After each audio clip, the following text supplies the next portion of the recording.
નમસ્કાર, prime time સાથે હું છું આપની સાથે ડોક્ટર મહેન્દ્ર જાદવ। વાત કરી સમાચારની તો આજે દક્ષિણ મધ્ય ગુજરાતમાં ભારે વરસાદની આગાહી કરાઈ છે। ત્યારે ગુજરાત પર 3 વરસાદી સિસ્ટમની અસર થતા હવામાન વિભાગે આગામી 48 કલાક માટે દક્ષિણ અને મધ્ય ગુજરાતના જિલ્લાઓમાં ભારેથી અતિભારે વરસાદની આગાહી કરી છે। આજે અરવલ્લી, મહીસાગર, પંચમહાલ, દાહોદ, છોટાઉદેપુર, નર્મદા, ભરૂચ, સુરત, તાપી, નવસારી, વલસાડ અને ડાંગમાં ભારે વરસાદની શક્યતા છે। ત્યારે દક્ષિણ અને મધ્ય ગુજરાતમાં ભારે વરસાદને લઈને આગાહી કરવામાં આવી છે। ત્યારે ગુજરાત પર 3 વરસાદી સિસ્ટમની અસર શરૂ। ત્યારે આગામી 48 કલાકમાં ભારેથી અતિભારે વરસાદની આગાહી કરાઈ છે। અરવલ્લી, મહીસાગર, પંચમહાલ, દાહોદમાં આગાહી, આ સાથે જ નર્મદા, ભરૂચ, સુરત, તાપી, નવસારીમાં પણ પડી શકે છે વરસાદ।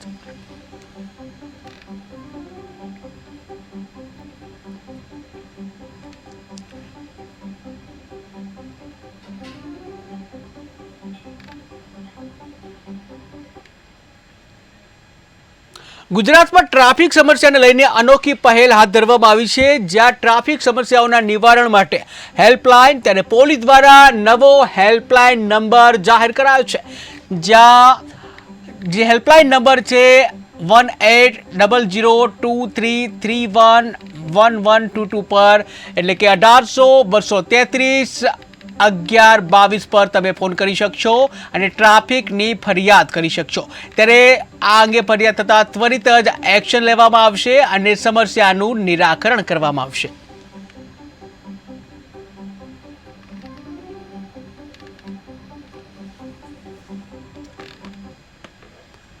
અંબાજી ભાદરવી મેળામાં એક્સ્ટ્રા બસો દોડાવવામાં આવશે, જ્યાં ભાદરવી પૂનમના મેળાને લઈને 1100 એક્સ્ટ્રા બસો દોડાવવામાં આવશે। જ્યાં 12મી સપ્ટેમ્બરથી 18 સપ્ટેમ્બર સુધી મેળાનું આયોજન છે। ત્યારે દર્શનાર્થીઓને તકલીફ ન પડે તે માટે મહત્વનો નિર્ણય લેવામાં આવ્યો છે, જ્યાં એસટી વિભાગ દ્વારા અંબાજીમાં 10 હંગામી બૂથ ઊભા કરાશે। મુસાફરોને એસટીમાં અગવડતા ન પડે તે માટે નિર્ણય લેવાયો।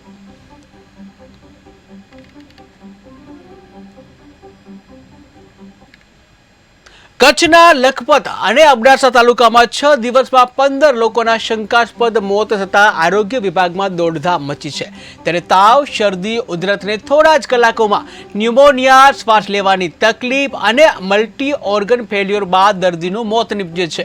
જોકે 6 દિવસ થતાં મોત રોકવાનું તો દૂર, આરોગ્ય વિભાગ બીમારી પણ પકડી શક્યું ન હોવાથી ભયનો માહોલ છવાયો છે। જોકે મામલાની ગંભીરતા જોતા હાલ આરોગ્ય વિભાગે અસરગ્રસ્ત ગામોમાં ટીમો ઉતારી છે, 25 જેટલી ટીમો ઉતારી છે। આ સાથે ડોર ટુ ડોર ફરી લોકોને નિદાન અને સારવાર માટે સહકાર આપવા તેમજ સ્વાસ્થ્ય જાળવણી અંગે માર્ગદર્શન આપવાનું શરૂ કર્યું છે। ગામની દરેક શેરીઓમાં દવાઓનો છંટકાવ હાથ ધરાયો છે। આરોગ્ય મંત્રી ઋષિકેશ પટેલ પણ કચ્છમાં પહોંચી ગયા છે અને સમગ્ર પરિસ્થિતિ પર સતત નજર રાખી રહ્યા છે। श्री ऋषिकेश भाई पटेल साहब और हमारे माननीय प्रभारी मंत्री श्री प्रफुल्ल भाई पानसेरिया साहब ने आज अभी सर्किट हाउस में अधिकारियों के साथ सबके साथ बैठक ली। जो अभी परिस्थिति है लखपत में उसका जायजा लिया, साथ साथ आगे के लिए क्या तैयारी करनी है उसकी पूरी सूचनाएं दी गई। जो कोई गैप्स हैं उसकी लिए क्या पूर्व तैयारी करनी है प्रिकॉशन की तरीके से उसकी सूचनाएं दी गई। साथ साथ अहमदाबाद से जो वायरल एक्सपर्ट्स आए हैं उनके साथ भी उन्होंने पॉसिबल कॉजेज और जो केसेस अब तक हुए हैं उसकी डिटेल में चर्चा विचारणा करी। अभी मैं कुछ ऐसा नहीं कह सकता, एक बार एनआईवी पुणे की रिपोर्ट्स आती हैं उसके बाद ही हम लोग कुछ आधिकारिक तौर पे कह पाएंगे। श्री ऋषिकेश भाई पटेल साहब और हमारे माननीय प्रभारी मंत्री। તો વાત કરીએ વલસાડની, તો વલસાડમાં વાલીઓ માટે લાલબત્તી સમાન કિસ્સો સામે આવ્યો છે, જ્યાં સ્કૂલથી ઘરે બાળકોને લઈ જતી વાન ગટરમાં ઉતારી છે। ત્યારે શાળાના બાળકો ભરેલ સ્કૂલ વાનનો અકસ્માત થયો છે, જ્યાં ટ્રાફિક પોલીસ અને સ્થાનિકોએ સ્કૂલ વાનને બહાર કાઢી છે। ત્યારે સ્કૂલ વાન ચાલક દારૂના નશામાં હોવાનું સામે આવ્યું છે, જ્યાં સ્કૂલ વાન ચાલકની અટકાયત કરી આગળની કાર્યવાહી હાથ ધરાઈ।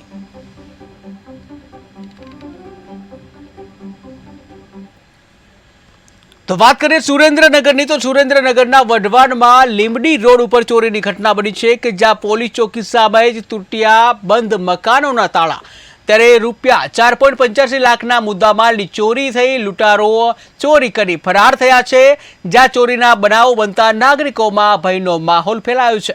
ત્યારે સીસીટીવીમાં તસ્કરો રોડની દિવાલ કૂદીને આવતા દેખાયા, જ્યાં 4 લાખની રોકડ રકમ, સોનાની હાર, ચાંદીના છડાની ચોરી થઈ છે।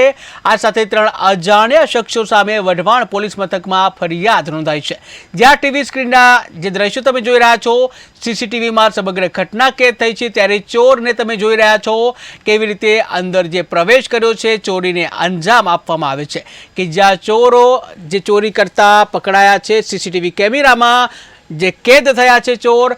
ત્યારે જે સુરેન્દ્રનગરના વઢવાણમાં લીમડી રોડ ઉપરની આ ઘટના છે, જ્યાં ચોરીની ઘટના બની છે। ત્યારે પોલીસ ચોકી સામે જ જે બંધ મકાન છે તેના તાળા તૂટ્યા છે। આ સાથે જ 4 લાખની રોકડ રકમ, સોનાનો હાર, ચાંદીના છડાની ચોરી થઈ છે, જ્યાં 3000 જે કહી શકાય 3 અજાણ્યા શખ્સો જે છે તે દેખાયા છે, અને જ્યાં 3 અજાણ્યા શખ્સો સામે વઢવાણ પોલીસ મથકમાં પણ ફરિયાદ નોંધાઈ છે।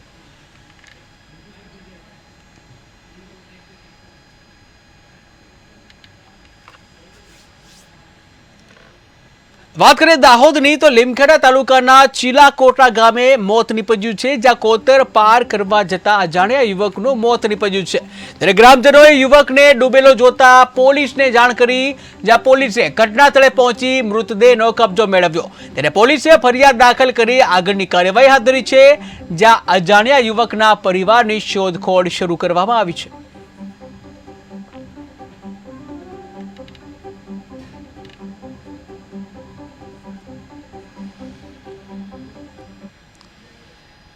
તો અમદાવાદ શહેરની એલજે યુનિવર્સિટી દ્વારા એફઆરસીના નિયમ મુજબ 46,000ની જગ્યાએ 76,000 ફી લેવાતા ગુજરાત એનએસયુઆઈ અને વિદ્યાર્થીઓ ઉગ્ર વિરોધ કરી રહ્યા છે। અગાઉ આ મુદ્દે યુનિવર્સિટીના ડાયરેક્ટરની રજૂઆત કરવામાં આવી છે। ત્યારે આજે ફરી એક વખત ગુજરાત એનએસયુઆઈ દ્વારા પત્રકાર પરિષદ યોજી ફી વધારો પાછો નહીં લેવામાં આવે તો ગાંધીનગર સહિત તમામ જિલ્લાઓમાં એફઆરસીનો વિરોધ કરવામાં આવશે, તેમજ મુખ્ય બ્રાન્ચે તાળાબંધીનો કાર્યક્રમ કરવામાં આવશે। ત્યારે ગુજરાત એનએસયુઆઈ પ્રમુખ નરેન્દ્ર સોલંકીએ પત્રકાર પરિષદ કરી સંબોધન કરતા જણાવ્યું હતું કે એફઆરસીની સ્થાપના ગુજરાત સરકાર દ્વારા વિદ્યાર્થીઓને ફીના બેફામ વધારાને અટકાવવા માટે 2008માં કરવામાં આવી હતી, જ્યાં એફઆરસી દ્વારા 101 કોલેજ અને ડીમ્સ યુનિવર્સિટીમાં વાર્ષિક ધોરણે 10% અને અમુક યુનિવર્સિટીમાં તો તેનાથી વધારો જે કરવામાં આવે છે। ત્યારે 30 જુલાઈ 2024ના રોજ પરિપત્ર થયો, જેના ઇતિહાસમાં ખુલ્લેઆમ વિદ્યાર્થીઓને લૂંટવાનો પરવાનો એફઆરસી દ્વારા આપી દેવામાં આવ્યો હોય તેવું સ્પષ્ટ દેખાય છે। જે વિદ્યાર્થીઓ એડમિશન લે છે ત્યારે તેમનું ફી સ્ટ્રક્ચર આપી દેવામાં આવ્યું હોય તેમ છતાં પણ બીજા વર્ષે વિદ્યાર્થીઓને આગળના વર્ષની જે ફી વધારો માંગવામાં આવે છે, અને તે કેટલી હદે યોગ્ય છે તે પણ એક પ્રશ્ન છે। દાખલા તરીકે એલજી યુનિવર્સિટીની વાત કરીએ તો નવા ફી વધારાથી જે માત્ર એક કોર્સમાં જ 1 કરોડ રૂપિયા કરતાં વધારાનો ડિફરન્સ વિદ્યાર્થીઓ પાસેથી વસૂલ કરવામાં આવી રહ્યો છે। ત્યારે અમદાવાદમાં એનએસયુઆઈ દ્વારા પત્રકાર પરિષદ યોજાઈ, જ્યાં એલજી યુનિવર્સિટીમાં ફી વધારો પાછો ખેંચે તેવી માંગ કરાઈ છે, જ્યાં એફઆરસી ગાંધીનગર ખાતે તાળાબંધીની ચીમકી ઉચ્ચારી છે। 46,000ની જગ્યાએ 76,000 વધુ ફી લેવાય છે। પરિપત્ર કરવામાં આવ્યો છે। આ પરિપત્રમાં 101 કોલેજનો ફી વધારો, અસહ્ય ફી વધારો એફઆરસી દ્વારા કરવામાં આવ્યો છે। એમાં પણ ઘણી કોલેજો એવી છે કે એ કોલેજો દ્વારા જે વર્ષ કમ્પ્લીટ કરી લીધું છે, જે વિદ્યાર્થી પહેલું બીજું સેમેસ્ટર એની ફી ભરાઈ ગઈ છે, એ લોકો પાસે પણ જે ડિફરન્સના પૈસા છે, ત્રીજા સેમમાં ભણે છે તો ડિફરન્સના પૈસા પણ ઉઘરાવવાનું ક્યાંક કોલેજોએ ચાલુ કરી દીધું છે। એનો અમે સખત શબ્દમાં વિરોધ કરીએ છીએ। ત્યારે અમે એફઆરસી પાસે એક માંગણી કરીએ છીએ કે જે આ ડિફરન્સના પૈસા માંગે છે, જે જૂનું વર્ષ પૂરું થઈ ગયું છે, આ ડિફરન્સના પૈસાને સ્પષ્ટીકરણ કરવું જોઈએ કે ભાઈ આ ડિફરન્સના પૈસા જે કોલેજો છે એ લઈ ના શકે, અને જે અસહ્ય ફી વધારો કર્યો છે એમાં ક્યાંક રિવાઇઝ કરવામાં આવે એફઆરસી દ્વારા, એવી પણ એક માંગ કરીએ છીએ। અને અમારો કાર્યક્રમ એ અમે થોડા દિવસમાં જ એક લોન્ચ કરશું કે જે કોલેજો અસહ્ય ફી વધારો જો આમાં કોઈ નિર્ણય નહીં આવે સરકાર કે એફઆરસી નહીં દે તો આવનારા દિવસોમાં ગુજરાત લેવલે જે જિલ્લા મથકે કલેક્ટરના આવેદનથી લઈ કોલેજ કેમ્પસના ઘેરાવોથી લઈ અને એફઆરસી કમિટીના તાળાબંધી સુધીનો કાર્યક્રમ એ આવનારા દિવસોમાં સમગ્ર ગુજરાતમાં એનએસયુઆઈ કરશે.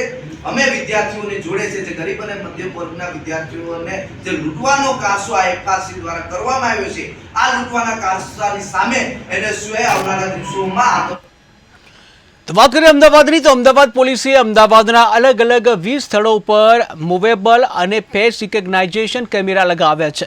ત્યારે અમદાવાદના સંવેદનશીલ વિસ્તારમાં આ કેમેરા ગણેશ પંડાલની બહાર લગાવવામાં આવે છે, જેના કારણે આ કેમેરાથી તમામ ગતિવિધિ ઉપર નજર રાખવામાં આવશે. આ કેમેરા મૂવેબલ હોવાથી એક જગ્યાએથી બીજી જગ્યાએ ખસેડી શકાય છે. ત્યારે અમદાવાદ પોલીસ ગણેશ ઉત્સવને લઈને સતર્ક બની છે. સુરત જેવી ઘટના અમદાવાદમાં ન બને તેને લઈને પોલીસ સતર્ક બની. ત્યારે અમદાવાદના અલગ અલગ વિસ્તારોમાં અમદાવાદ પોલીસે વસાવેલા મૂવેબલ કેમેરા ગણેશ પંડાલની બહાર લગાવવામાં આવે છે. આ કેમેરાનું મોનિટરિંગ અમદાવાદ કંટ્રોલ રૂમમાં બેઠેલા અધિકારીઓ કરશે. આ કેમેરાથી કોઈ ઘટના અથવા કોઈ અસામાજિક તત્વો કાંકરી ચાળો કરશે તો તરત જ સીસીટીવી કેમેરામાં કેદ થશે અને પોલીસ તેની સામે કાર્યવાહી કરશે.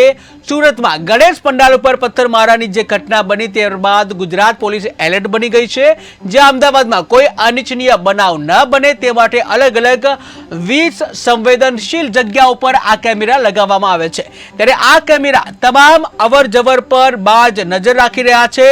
આમ તો અમદાવાદ શહેરમાં આવી ક્યારેય ઘટના બની નથી, પરંતુ કોઈ વિચાર કરે કે કંઈક કરવાનું હોય તે પહેલા જ લોકો ચેતી જજો, કેમ કે પોલીસની ત્રીજી આંખ તમારા ઉપર નજર રાખીને બેઠી છે અને કંઈક કરશો તો પોલીસ જેલ હવાલે કરશે તે નક્કી છે.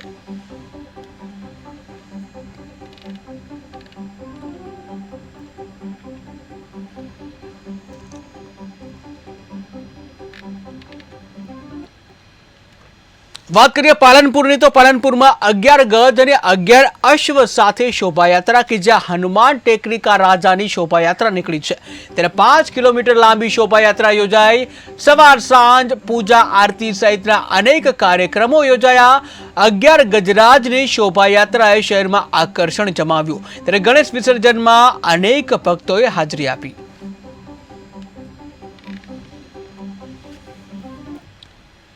તો વાત કરીએ ભરૂચની, તો ભરૂચના જંબુસરમાં શાંતિ સમિતિની બેઠક, જ્યાં આવનાર તહેવારોને લઈને આ બેઠકનું આયોજન થયું છે. ત્યારે હિન્દુ મુસ્લિમ સમાજના અનેક આગેવાનો હાજર રહ્યા હતા. જંબુસરના મુખ્ય રસ્તા ઉપર ફ્લેગ માર્ચનું પણ આયોજન કરાયું. જે અનુસંધાને જંબુસર શહેરના હિન્દુ મુસ્લિમ કોમના તમામ આગેવાનોને એક શાંતિ સમિતિની મિટિંગ લેવામાં આવેલી હતી. જે મિટિંગમાં શાંતિ સમિતિના સભ્યો તથા ગણપતિ આયોજકો તથા જુલુસના આયોજકો પણ હાજર રહેલ હતા.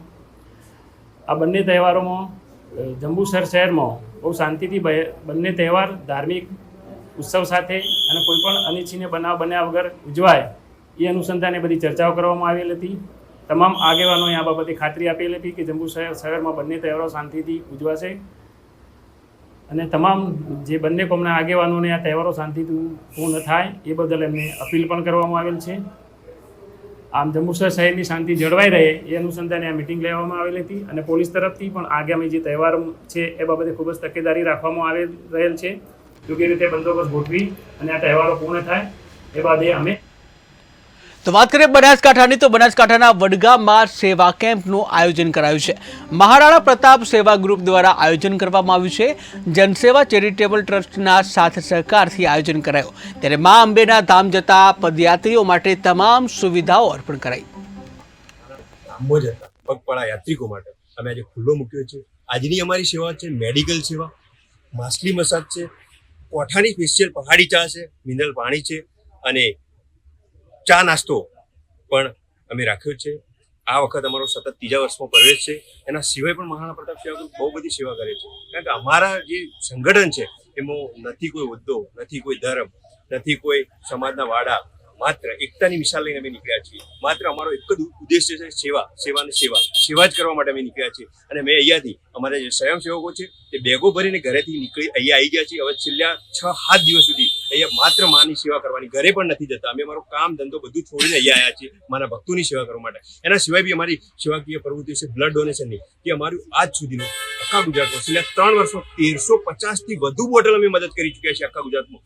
જેને અમે ઓળખતા પણ નથી, એમનો બી રાતે 2 વાગે કોલ આવે તો બી અમે ઊભા થઈને એમને બ્લડની મદદ કરીએ છીએ. એના સિવાય અમારે દર દિવાળી પર અમે મીઠાઈનું વિતરણ કરીએ છીએ છેલ્લા 4 તાલુકામાં, જેમાં દોતા હોય છે, પાલનપુર હોય છે, વડગામ હોય છે, અમીરગઢ તાલુકો હોય છે, અને આ વખતે તો સતલાસના તાલુકામાં પણ અમે મીઠાઈનું વિતરણ અને ફરસાણનું વિતરણ કર્યું હતું. સ્લેમ વિસ્તારના જે બાળકો છે એમને અમે દત્તક લીધા છે, 75 બાળકો, જેમને તમે જઈને સર્વે કરશો તો એ કહે કે મહારાણા પ્રતાપ સેવા ગ્રુપને પુસ્તકો, પેનો, બેગ, તમામ વસ્તુ અમને પૂરી પાડે છે.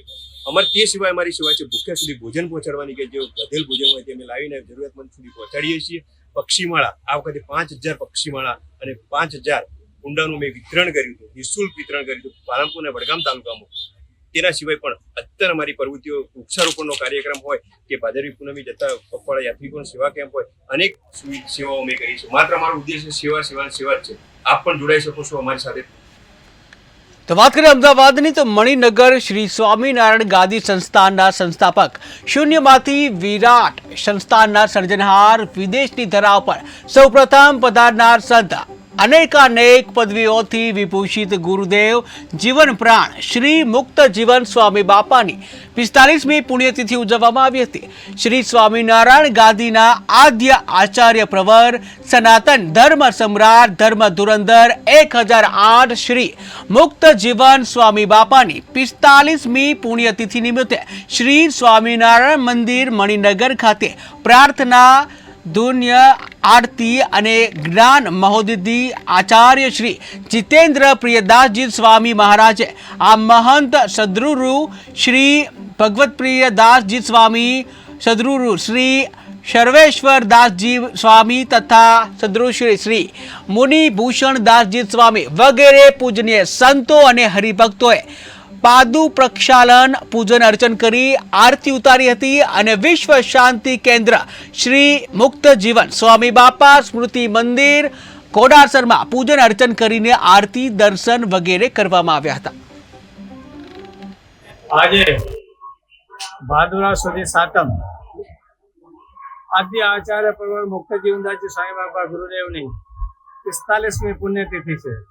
તે નિમિત્તે શ્રી સ્વામિનારાયણ ગાદીના આચાર્ય શ્રી જીતેન્દ્ર પ્રિયદાસજી સ્વામીજી મહારાજ, સમગ્ર સંત મંડળ અને સમગ્ર હરિભક્ત મંડળ સહિત ગુરુદેવનું પૂજન અર્ચન કરી શ્રદ્ધાંજલિ સમર્પિત કરી અને પ્રાર્થના કરવામાં આવી કે વિશ્વમાં શાંતિ પ્રસ્થાપિત થાય એ માટેની ધૂન, કીર્તન, કથન કરવામાં આવે. આજે ભાદુરા સુધી સાતમ આદ્ય આચાર્ય પ્રવર મુક્ત જીવનદાસજી. તો વાત કરીએ મહારાષ્ટ્રની, તો મુંબઈમાં મહારાષ્ટ્ર બીજેપી અધ્યક્ષ ચંદ્રશેખર બાવનકુલેના પુત્ર સંકેત બાવનકુલેની ઓડી કારના હિટ એન્ડ રન કેસમાં હવે નવો અને સનસનાટી ભર્યો ટ્વિસ્ટ સામે આવ્યો છે. ત્યારે ઉદ્ધવ જૂથના નેતા અને સાંસદ સંજય રાઉતે આરોપીઓ પર બીફ ખાવાનો આરોપ લગાવ્યો છે. બાદમાં ઉદ્ધવ જૂથના નેતા સુષ્મા અંધારે પણ આરોપીઓ પર ઘટના પહેલા દારૂ પીવા અને હોટલમાં બીફ ખાવાનો આરોપ લગાવ્યો છે. ત્યારે ઉદ્ધવ જૂથના નેતા સુષ્મા અંધારે પોતે આજે આ મામલે કૂદી પડ્યા અને નાગપુર પહોંચ્યા. પછી સુષ્મા અંધારે એ જ સીતા બુલડી પોલીસ સ્ટેશનમાં જઈ પોલીસને પૂછપરછ કરી હતી. જે પોલીસ સ્ટેશનમાં આ હિટ એન્ડ રન કેસ થયો છે ત્યાં નોંધવામાં આવ્યું છે કે સુષ્મા અંધારે ઓડી કારનું પણ નિરીક્ષણ કર્યું હતું અને જે આ સમગ્ર ઘટનાને અંજામ આપવામાં આવ્યો હતો. भैया, जहाँ डीसीपी साहब, ये वही डीसीपी साहब है जिनकी गिरेबान पर बीजेपी के लोगों ने हाथ डाला था, लेकिन फिर भी डीसीपी मदनी साहब ने उस तक नहीं किया. इसका स्पष्ट रूप से अर्थ यह है कि पुलिस प्रशासन पर कितना बड़ा दबाव है. अगर पुलिस प्रशासन पर इतना बड़ा दबाव है तो बार चलाने वाले जो भी उसके ओनर और ये लोग हैं इन पर कितना दबाव होगा. तो इनका यह बयान देना बड़ा सहज है. मैंने कहा कि कितने फुटेज हैं नागपुर में, कम से कम 3000 स्मार्ट सिटी है ना भैया, तो 3500 सीसीटीवी बिठाए गए हैं और 3500 सीसीटीवी में से बिल्कुल जो हमें चाहिए वही गायब है. ये बड़े अचरज की बात है.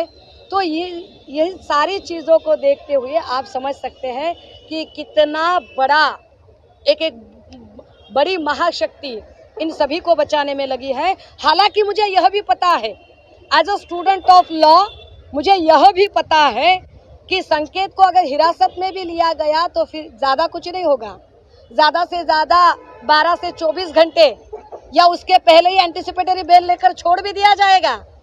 लेकिन बात लॉ एंड ऑर्डर की है, बात कानून की है कि उस पर आप चार्जेस क्यों नहीं लगा रहे हो। और जो लोग इस तरह की ये बातें बना रहे हैं, इन सारे लोगों की वजह से एक समाज में संदेश जाता है कि बिगड़े बाप की यह बड़े बाप की बिगड़ी औलादें जो है यह